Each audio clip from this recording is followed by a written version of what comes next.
Hey friends, if you encounter the error that diagnostic policy service is not working on your computer, then please watch this video. I will guide you through the procedure.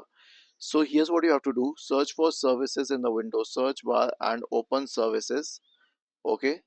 And then we will select it as standard and then we will scroll down at diagnostic policy services. Okay. Right click on this and select restart. Okay, so this is how you can fix this because this is the only solution. But in case it was not started at the first place, then you can select start or just go to properties, change the startup type to automatic, and then you can click on start and then on apply and then on OK. So this is how we can make sure that the diagnostic policy service is on, and this is important for a lot of features. Was this helpful? If yes, then please subscribe to the channel. If not, then let us know in the comment section of the video on how we could help you further. Thank you for watching this video and have a nice day.